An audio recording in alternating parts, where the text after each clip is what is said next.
Friends, अभी के time में हम किसी के पास ऑनलाइन पैसा ट्रांसफ़र करना चाहते हैं एक जगह से दूसरे जगह, तो हमारे पास 4 ऑप्शन होते हैं ऑनलाइन पैसा ट्रांसफ़र करने के लिए। जिसमें कि जो सबसे पहला है वो है एनईएफटी, और इसमें कि जो दूसरा है वो है आरटीजीएस, और इसमें कि जो तीसरा है वो है आईएमपीएस, और इसमें कि जो चौथा है वो है यूपीआई। तो यूपीआई के बारे में हम किसी दूसरे वीडियो में डिस्कस करेंगे। आज की इस वीडियो में हम इन तीनों के बारे में डिस्कस करेंगे कि कौन सा मेथड कैसे काम करता है और कौन सा मेथड हमें किस टाइम यूज़ करना चाहिए, और इन तीनों में कौन सा मेथड हमारे लिए बेस्ट है। तो यदि आप भी जानना चाहते हैं कि ये तीनों मेथड कैसे काम करता है और कौन सा मेथड हमारे लिए बेस्ट रहेगा, तो बने रहिए इस वीडियो में पूरे लास्ट तक, क्योंकि इस वीडियो में पूरे डिटेल्स में स्टेप बाय स्टेप एक एक ऑप्शन को अच्छे से समझाया हूँ कि कौन सा मेथड हमारे लिए बेस्ट है और कौन सा मेथड हमें किस टाइम यूज़ करना चाहिए और कौन सा मेथड कैसे वर्क करता है। ठीक फ्रेंड्स, तो आइए हम वीडियो को स्टार्ट करते हैं।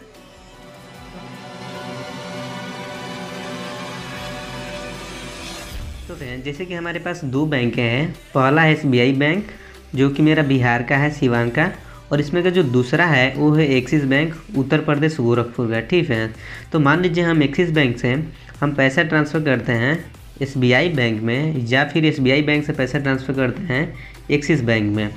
तो हमारे पास तीन ऑप्शन होते हैं। पहला है एनईएफटी, दूसरा है आरटीजीएस, और इसमें का जो तीसरा है वो है आईएमपीएस। ठीक है, तो ये वर्क कैसे करता है, जैसे कि ये तीनों ही ऑनलाइन फंड ट्रांसफ़र करने में इसका काम किया जाता है, और तीनों मेथड में तीन तरह का ऑप्शन मिल जाता है आपको पैसा सेंड करने के लिए।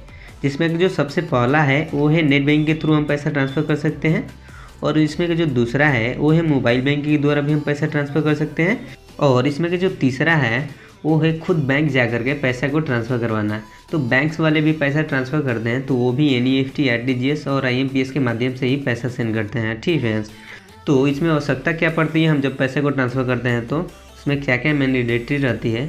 जिसमें का सबसे पहला है कि उसमें हम अपने एक बेनिफिशियरी को जनरेट करते हैं। बेनिफिशियरी जनरेट करके उसके बाद पैसा सेंड करते हैं। तो बेनिफिशियरी कैसे जनरेट किया जाता है, तो बेनिफिशियरी जनरेट करने के लिए हमारे पास क्या क्या चीज़ें होनी चाहिए ताकि हम एक बेनिफिशियरी को जनरेट कर पाएंगे। तो सबसे पहला बात, तो हमारे पास एक नाम होना चाहिए।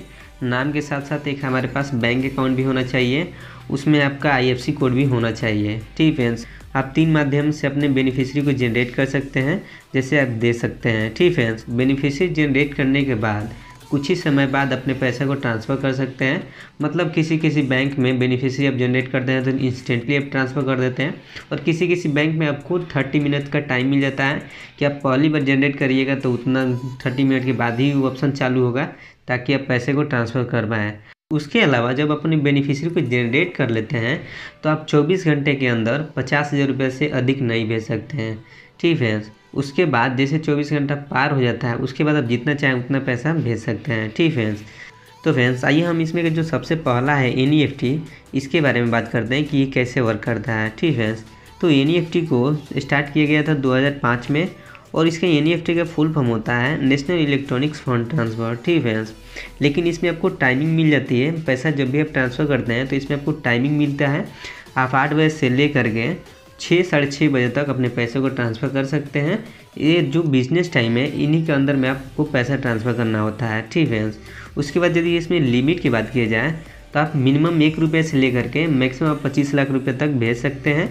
लेकिन आपको बेनिफिशियरी जनरेट जब करते हैं तो उसके अंदर में, जैसे हम पहले भी बताए थे, कि आप 50,000 रुपये से अधिक ट्रांसफ़र नहीं कर सकते हैं। 24 आवर के बाद आप जितना चाहें उतना पैसा ट्रांसफ़र कर सकते हैं। लेकिन कुछ कुछ बैंकों में आपको 10 लाख रुपये की लिमिट मिल जाती है, और कुछ कुछ बैंकें आपको 25 लाख रुपये तक की लिमिट देती है कि आप 25 लाख रुपये से अधिक ट्रांसफ़र नहीं कर पाइएगा। ठीक है, इसमें चार्ज की बात की जाए तो इसमें आपको 2.5 रुपये से ले करके 25 रुपये तक चार्ज लग जाता है, प्लस इसमें आपको जीएसटी भी पे करना होता है। तो ये बात को भी आपको ध्यान में रखना है। और इसमें यदि हम फंड ट्रांसफ़र करते हैं, यदि मान लीजिए हम किसी के पास पैसा भेजते हैं एनईएफटी के माध्यम से, तो ये सेम डे ही ट्रांसफ़र हो जाता है, लेकिन इसमें आपको कुछ बैचेज बनी रहती हैं। ठीक फ्रेंड्स, इन बैचों के अंदर ये काम करता है।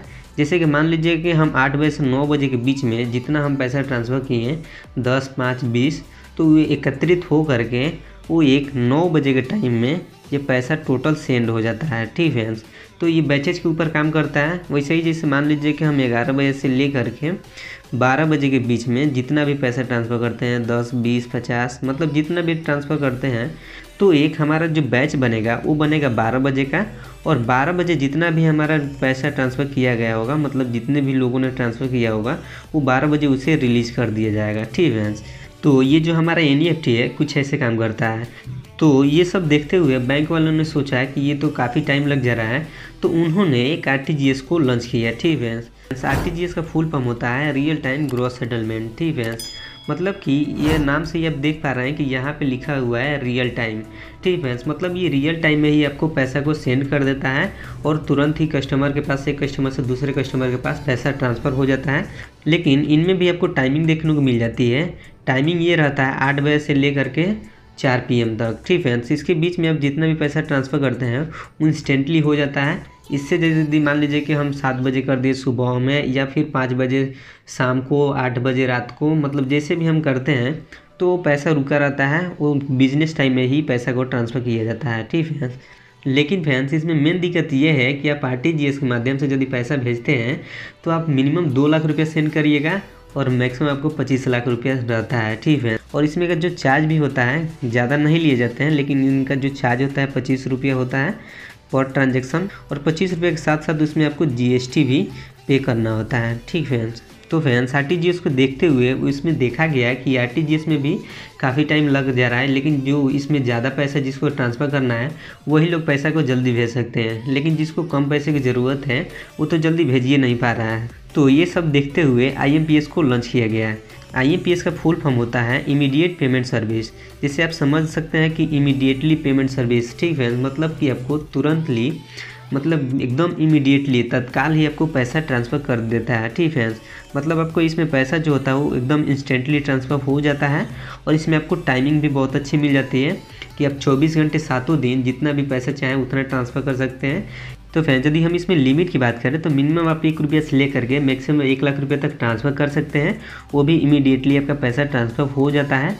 लेकिन विद इन आपको 24 घंटे के अंदर आपको 50,000 रुपये ही ट्रांसफ़र कर सकते हैं, इससे अधिक नहीं कर सकते हैं। ये जो हमारा तीनों मेथड है, तीनों में सेम ही काम करता है। आप 24 घंटे के अंदर 50 लाख रुपया ही ट्रांसफ़र कर सकते हैं, उसके बाद आप जितना चाहें उतना ट्रांसफ़र कर सकते हैं, जो कि मैंने आपको पहले भी बता चुका हूँ। ठीक है, इसमें भी आपको चार्ज कुछ वैसा ही देना पड़ता है, 0 रुपये से लेकर के 25 रुपये आपको चार्ज देने पड़ जाते हैं।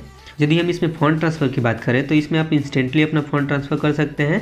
आप मोबाइल नंबर के द्वारा भी इस पैसा को ट्रांसफ़र कर सकते हैं। इसमें आपको MMID नंबर मिल जाता है, आप उसके द्वारा भी पैसा ट्रांसफ़र कर सकते हैं। MMID का फुल फॉर्म होता है मोबाइल मनी आइडेंटिफायर। ठीक है, उसके बाद इसमें आप अकाउंट नंबर IFSC कोड के द्वारा भी पैसा सेंड कर सकते हैं। जैसे कि मैं आपको बताया कि बेनिफिशियरी को जनरेट करना होता है, बेनिफिशियरी को जनरेट करके पैसा सेंड किया जाता है।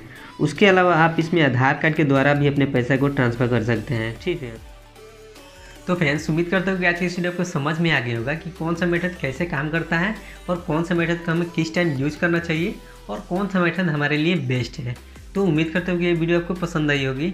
यदि आपको ये वीडियो पसंद आता है तो लाइक और शेयर कर देना, और हाँ फ्रेंड्स प्लीज़ चैनल को सब्सक्राइब करना ना भूलें, क्योंकि मैं ऐसे इंटरेस्टिंग वीडियो लाते रहता हूँ। ओके, थैंक यू फ्रेंड्स, बहुत बहुत धन्यवाद मेरा फुल वीडियो देखने के लिए।